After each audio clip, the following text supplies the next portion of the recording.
안녕하세요. 커피앤톡입니다. 오늘도 와주셔서 감사드리고요. 바로 사연 읽어보겠습니다. 안녕하세요. 며칠 동안 사연을 쓰겠다고 마음을 먹었는데 아이들 학교 보내고 나면 겨우 집을 치우고 그러다가 시간을 보면 학교 시간이라 밥 준비를 하고 그렇게 시간이 흐르다 보니 사연 하나 쓰는 것도 마음의 준비가 오래 걸렸네요. 겨우 새벽에 혼자 맥주 한 캔 마시면서 이렇게 글을 씁니다. 저는 40대 중반 평범한 주부로 살고 있어요. 두 아들 녀석 키우면서 엄마가 아니라 강철 로봇이 된 것 같은 기분이에요. 그래도 아이들 어릴 땐 제가 산후우울증이 와서 고생을 했는데 지금은 말은 잘 안 들어도 이야기는 통하니까 그걸로 감사합니다. 어느 때는 이젠 다 키웠구나 싶은 생각이 들어요. 실은 아이 둘 키우는 것도 벅찰 때가 있는데 몇 년 전에 의사 부부인 형님이 갑자기 유학을 떠나겠다고 하면서 조카를 돌보게 되었어요. 그저 수저 하나 더 놓으면 된다고 생각했는데 여자 조카라 그런지 손도 많이 가고 만만치 않더라고요. 또 시끄럽고 기우는 감당 못해도 남자아이들은 치고받고 넘어지면 금방 일어나기도 하고 그러거든요. 여자아이인 저도 처음이라 괜히 모든 게 조심스럽고 그랬어요. 그래도 가족 일이니까 이럴 때 도와야겠다 생각했죠. 시어머니도 낯가림도 심한 조카를 남의 손에 맡기기가 불안하다고 하더라고요.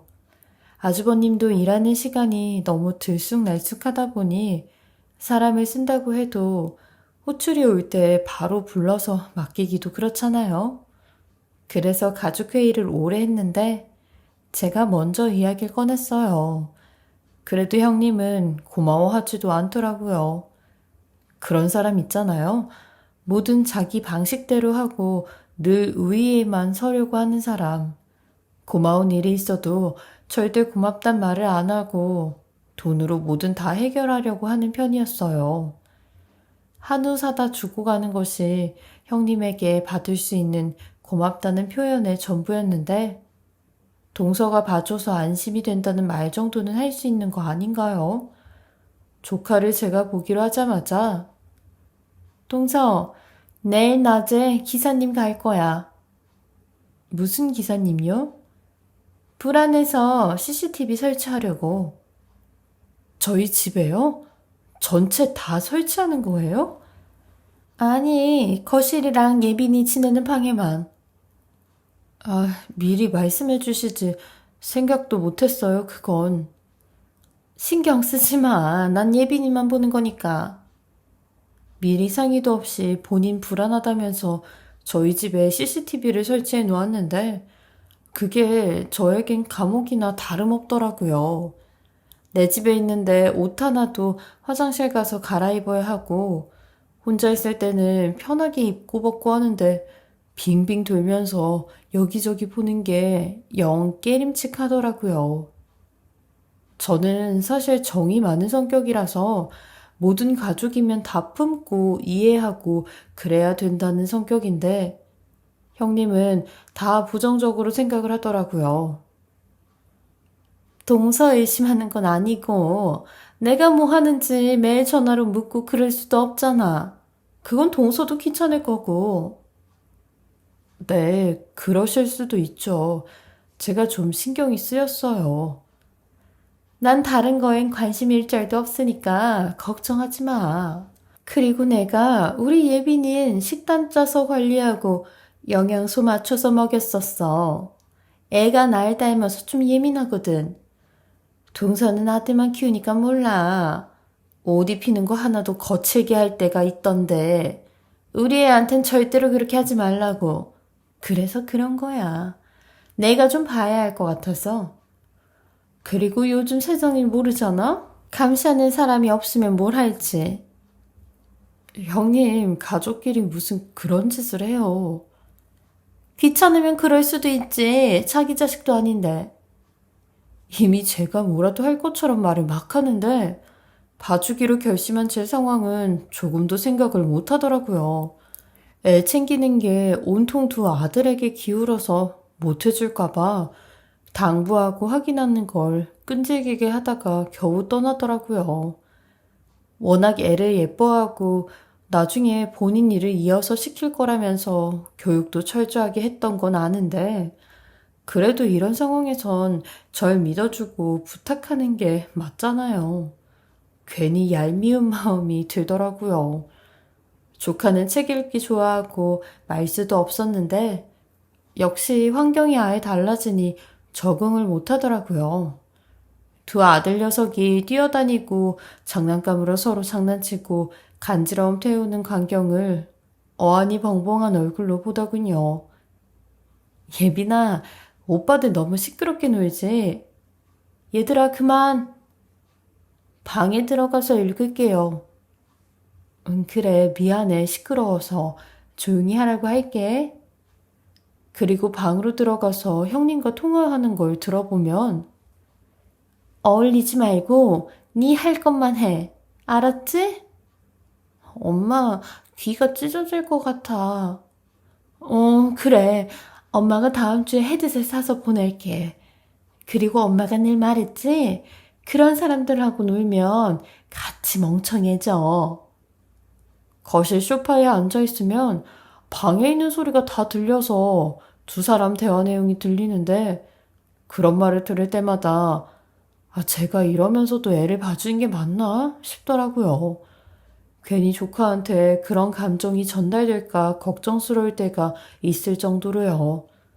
별거 아닌데 애가 제 말에도 대답을 잘 안 하고 그러면 지 엄마 말 때문에 날 무시하나 싶은 생각이 들면서 괘씸한 마음이 들 때도 있었죠.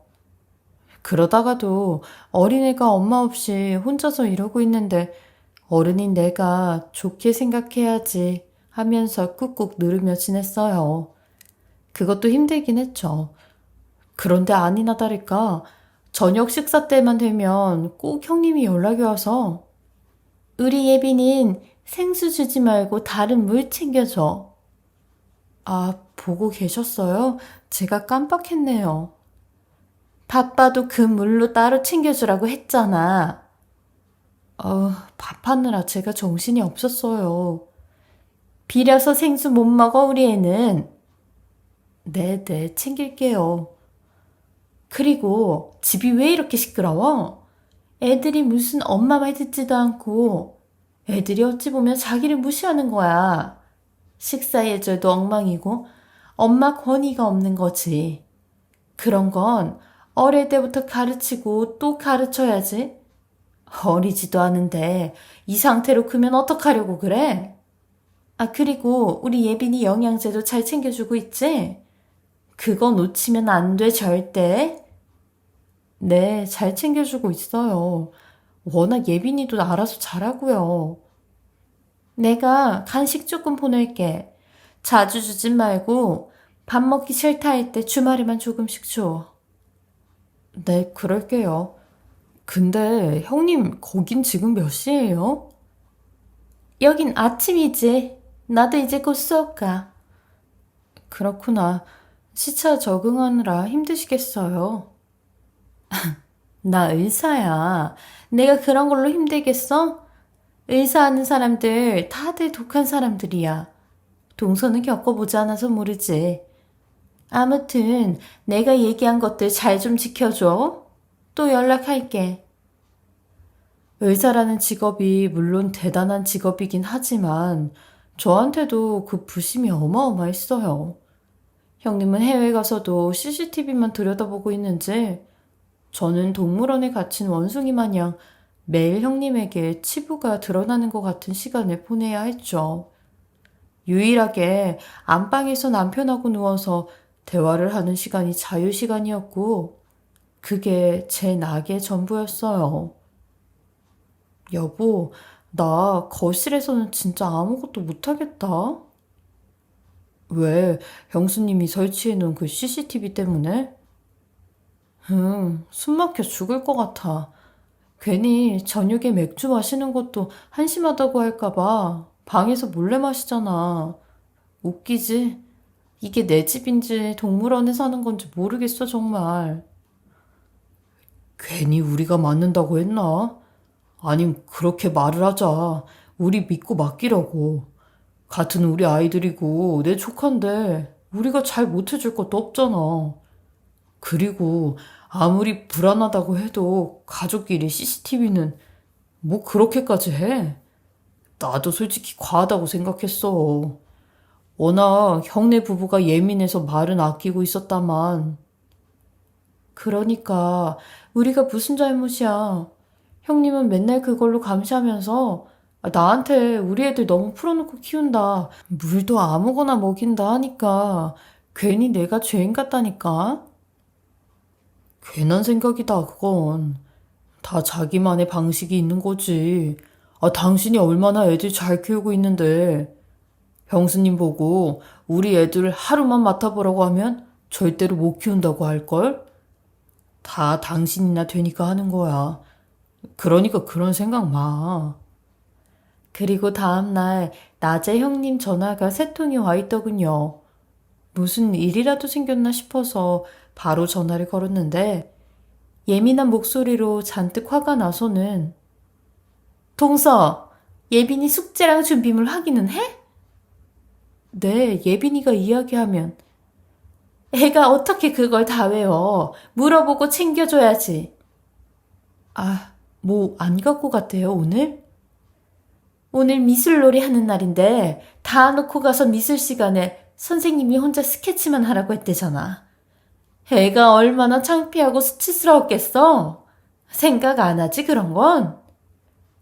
형님 죄송해요. 제가 앞으론 미리 다 물어볼게요. 자기 애들은 이런 일 없을 거 아니야. 형님, 그런 문제는 아니에요.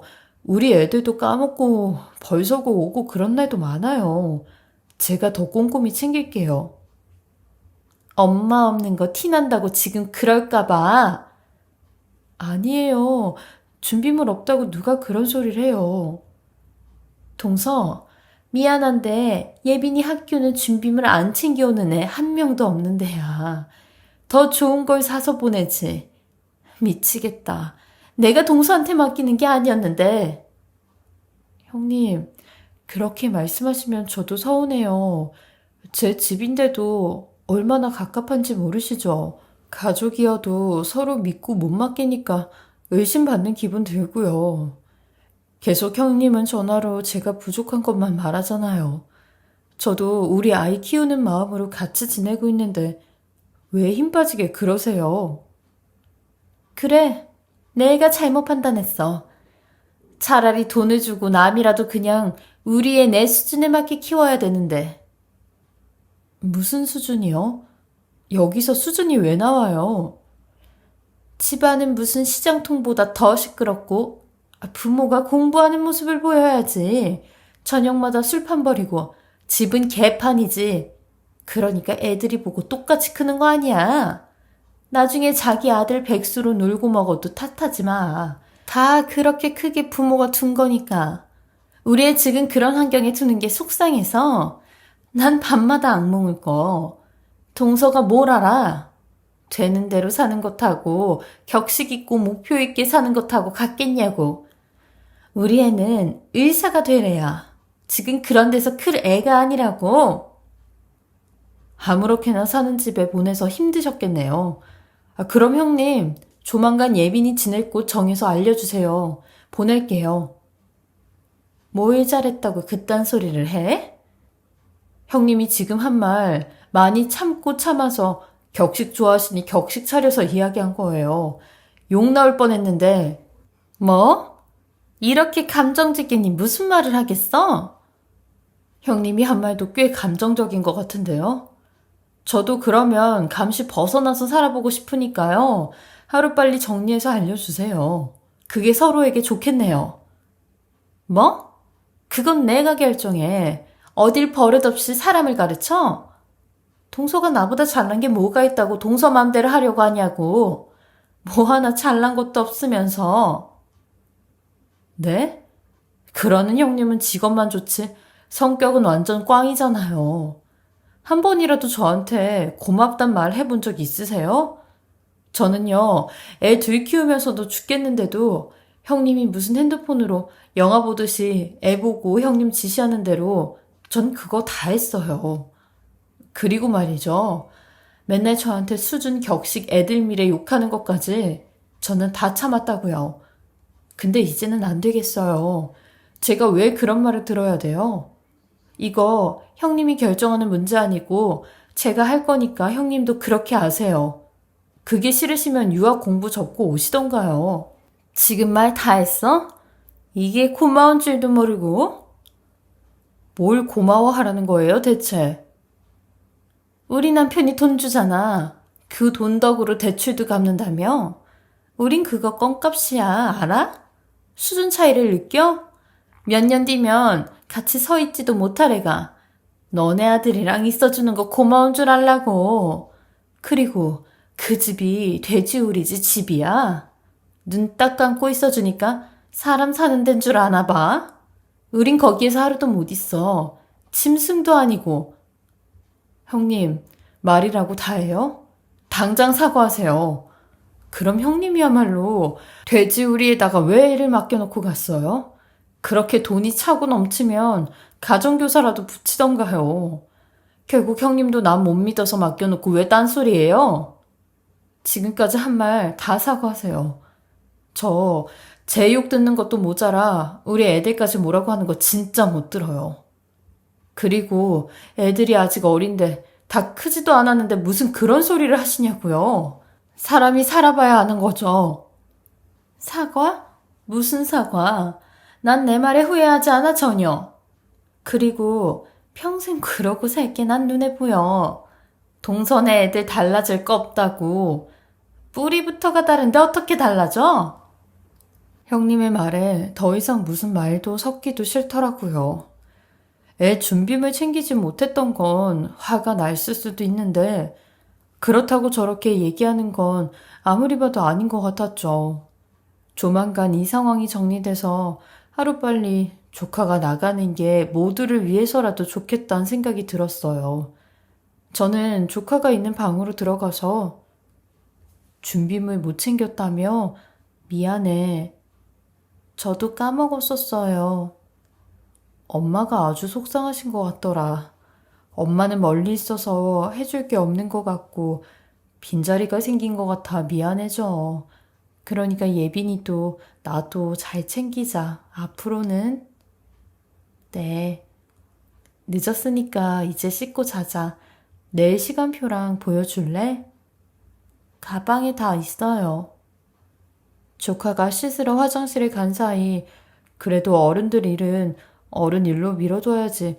아이에게 굳이 전할 필요는 없으니까 내일 준비물은 잘 챙겨줘야겠다고 생각해 시간표랑 준비 상황을 다시 꼼꼼히 확인했어요. 그런데 수첩 틈에서 딱딱한 카드 하나가 발등 위로 떨어지더라고요. 자세히 살펴보니 아니, 애 가방에 웬 호텔 카드키가 있는 겁니다. 아이가 이걸 실수로 학교에서 갖고 왔을 리도 없고 너무 이상했어요. 게다가 우리 애가 아니니 이걸 대놓고 묻고 따져가며 물어보기도 어렵고 금방까지 형님과 다툰 상황이 있어서 제가 괜히 더 조심스러웠어요. 전화로라도 확인을 해봐야겠다는 생각에 슬쩍 제 주머니에 챙겨놓고 방을 나와서 모두가 잠든 밤에 그 호텔로 전화를 걸었어요. 네, 저 805호 키를. 아, 선생님, 오늘요. 박 교수님 함께 오시면 미리 음식 준비해 놓을까요? 더 필요한 거 있으세요? 아니요, 아니에요. 다음에 갈게요. 네, 연락 주세요. 전 놀라서 다급히 전화를 끊었는데 호텔 직원도 이미 이 상황이 너무나 익숙하다는 듯 전화를 받은 게 이상했죠. 아무리 생각해봐도 한두 번 이곳을 들른 게 아니구나. 대체 박 교수라는 사람은 또 누군지 의문투성이었어요. 저는 다음날 남편과 함께 그 호텔을 방문해 상황을 봐야겠다고 생각해 곧장 805호로 올라가 보기로 했죠. 그럼 상대방 쪽은 이미 다 아는 눈치였다고? 응, 바로 알아듣곤 박 교수님 어쩌고저쩌고 하더라고. 그럼 이 키 가지고 로비 들르지 말고 바로 방으로 가보자. 아무리 생각해도 뭔가 이상하고 뭐가 있는 것 같아. 남편과 저는 문 앞에서도 몇 번이고 심호흡을 하며 호텔 키를 갖다 댔어요. 그리고 문이 열리는 순간 남편과 함께 경악을 금치 못했는데 금방까지 누가 살다 간 흔적이 가득한 공간이었어요. 이건 마치 호텔이 아니라 부부가 쓰는 집처럼 짐과 화장품, 책이 정돈되어 있는데 화장대 앞에 웬 작은 액자가 놓여 있길래 그걸 유심히 봤는데 저랑 남편은 그 액자를 보곤 확신을 할 수밖에 없었죠. 어제까지 CCTV로 우리 집을 감시하던 형님이 처음 보는 남자의 품에 안겨 행복한 얼굴을 하며 찍은 사진이었던 겁니다. 여보, 이 사진, 아니 대체 여기 뭐야? 옷도 그대로 다 있네. 기가 막힌다. 외국 간 건 맞아? 해외로 유학을 갔다던 형님의 옷과 트렁크는 그대로 방에 있었고 누가 봐도 이건 호텔에서 다른 남자와 살림을 차린 공간이었어요. 그러면서 가증스럽게 CCTV로 저희 집을 감시했나 싶어 치가 떨렸어요. 같은 여자라도 이런 일을 꾸몄다니 정말 무섭더라고요. 그리고 조카가 자주 읽는 책 몇 권이 있는 걸 보곤 종종 이곳에 와서 함께 있다가 가는 것도 알았죠. 그래서 아이에게도 키를 하나 주고 약속한 시간마다 들리게 했던 모양 같았어요. 정말 간이 배 밖으로 나와도 어떻게 이럴 수가 있지 싶었고 조카가 내내 저한테 아무 말도 하지 않았던 것도 다 형님이 입단속을 시켜서 아이가 비밀을 품고 있으니 저한테 아무런 말을 하지 않았던 거였죠. 그런 아이가 뭘 안다고 모든 게 편할 리가 없었겠다 싶은 마음에 가슴까지 아팠어요. 저와 남편은 겨우 놀란 마음을 가라앉히며 밖으로 나와 이제 이걸 어떻게 풀어야 할지 고민을 했어요. 형님을 먼저 만나 대화로 푸는 게 좋을지 아님 가족들에게 전부 다 알리는 게 우선순위일지 현명한 판단이 안 서더군요. 그렇게 우왕좌왕 남편과 로비에 앉아 멍하니 멍을 때리고 있는데 마침 형님이 사진 속 남자와 다정하게 팔짱까지 끼며 들어오는 걸 보고야 말았어요. 형님은 온 얼굴을 선글라스와 모자로 가렸는데 옷 스타일이며 신체가 누가 봐도 형님이었어요.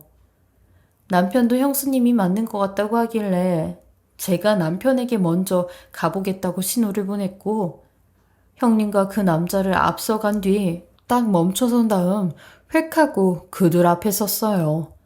선글라스로 가려진 눈이었지만 형님은 상당히 당황을 한 얼굴이었죠. 어머, 형님 맞으시죠? 네, 누구세요? 사람 잘못 봤어요. 그렇게 목소리 내리깐다고 제가 모를 줄 알아요? 형님 맞잖아요. 이것 봐요. 형님 맞네요. 동서였어? 선글라스가 워낙 어두워서. 그게 뭔 소리예요? 근데 형님, 지금 한국 들어오신 거예요? 이렇게 갑자기 오셨다고요? 응? 아니, 그 한국에 온 게 아니라, 아니, 영국까지 지하철이 연결된 것도 아니고, 2시간 만에 바로 한국에 올 수가 있어요? 대체 뭘로 오셨길래 2시간 만에 이렇게 오실 수가 있으세요? 그리고 이 옆에 있는 분은 대체 누구시길래 이렇게 다정스럽게도 팔짱을 끼고 계세요? 아니, 이 사람은 내 사촌 동생인데, 일단은 내가 다 설명할게. 내가 사정이 좀 생겨서 말 못한 게 있으니까 조용한 데 가서 얘기하자. 응? 머리 좋은 형님이 그 사이에 뭔 변명을 할지 모르겠어서 이미 제가 갔다 와봤어요. 805호요. 뭐라고? 동서 지금 뭔 소리를 하고 있는 거야, 대체? 805호 가봤다고요. 신혼부부 집 같고 좋던데요? 게다가 사촌동생이라고 하는 이분이랑 끌어안고 사진까지 찍으셨던데 어느 사촌 사이가 그렇게까지 비상식적으로 사이가 좋아요? 이게 말이나 되는 일이에요? 동서, 동서. 일단 동서가 뭘 봤는지 모르겠는데 내가 다 동서한테 설명할 수 있다니까? 아니요. 듣고 말고는 제가 선택할 거예요. 자기가 선택할 게 뭐가 있어? 내가 아니라는데. 내 말이 다 맞는 말이라고. 나 대한민국 의사야, 의사. 의사가 뭐라고? 뭐가 그렇게 대단하다고 그러세요? 그리고 형님은 항상 멋대로시네요. 그래서 이렇게 멋대로 유학 간다고 거짓말치고 두 집 살림 차리고 불륜 저지른 거예요? 아, 의사면 뭐해요? 인간성이 쓰레긴데. 동서, 알았어. 동서 너무 흥분했네? 일단 나가서 얘기하자. 어머, 저기 서방님 아니야? 동서가 서방님까지 데리고 왔어? 아니, 뭐하러 서방님까지 데려와? 우리 둘이 조용히 해결해도 되는데. 아, 동서 진짜 생각이 있는 거야? 남의 가정 파탄 내려고 환장했어? 정말 미쳤어? 가정 파탄 낸 게 본인이라고 생각은 안 했는지 제 탓으로 돌리며 제가 본인 가정을 파탄 낸다고 하는데 진짜 남 탓으로 돌리는데 선수가 따로 없더라고요.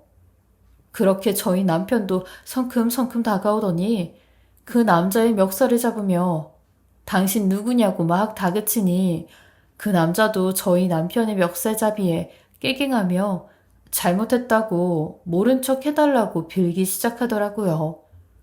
그러니 형님도 저와 남편에게 동서, 서방님, 내가 다 사과할게요. 그동안 내가 말 심하게 한 거 사과하고 필 테니까 나 좀 살려줘요. 동서랑 서방님만 입 다물면 내가 평생 쥐 죽은 듯이 살게. 뭐하러 그래요?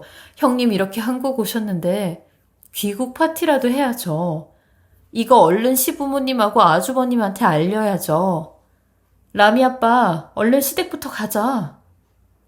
동서, 서방님, 어딜 가? 아, 제발 그러지 마. 형님은 어떻게든 이 일을 안 들키게 하려고 그제서야 저희 앞에서 싹싹 엎드려 빌고 자기가 유산으로 받은 상가까지 담보로 걸기 시작했어요. 내가 해명을 하자면 영국 가기 전에 돈 좀 아끼려고 이 사람이랑 그냥 공간만 같이 쓴 거야. 당연히 못 믿겠지만 이게 외국 스타일이고 요즘처럼 자유로운 시대에 이런 일들 많아요. 동서랑 서방님이 너무 촌스러운 거지. 진짜라니까. 그쵸? 형님은 그 남자에게 신호를 주며 눈까지 깜빡거렸어요. 그러니까 형수님, 그렇게 떳떳하면 가족들 앞에서 설명하시라고요. 왜 부족하고 모자란 저희를 설득하려고 하냐고요. 우리 보고 돼지우리에 사는 짐승이라고 했다면서요. 아, 그럼 사람하고 말씀 나누셔야죠. 서방님, 서방님까지 정말 왜 이래요? 내가 이렇게 빌게 살려줘요. 네? 나 형하고 이혼하면 이 바닥에서 소문 퍼지고 취직도 안 되고 끝나는데 나 좀 살려줘요.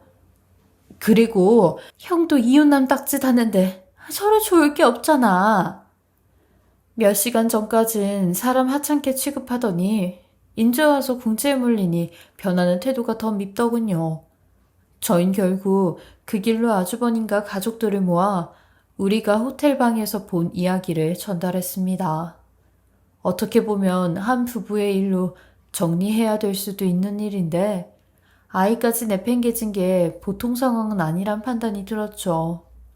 결국 유학 가서 더 공부를 하고 싶다는 거짓말을 그대로 믿은 아주버님과 아이를 키울 문제를 자기 일처럼 고민하셨던 시부모님은 단단히 화가 나서 귀측 사유를 따져서 이혼까지 이르게 됐어요. 그렇게 아주버님과 형님은 한 1년 반 정도의 기나긴 소송을 하였는데 형님에게 모든 이혼의 책임 사유가 있어 순탄하게 정리가 되었어요. 그런데도 형님은 끝까지 2심, 3심 소송을 걸더라고요.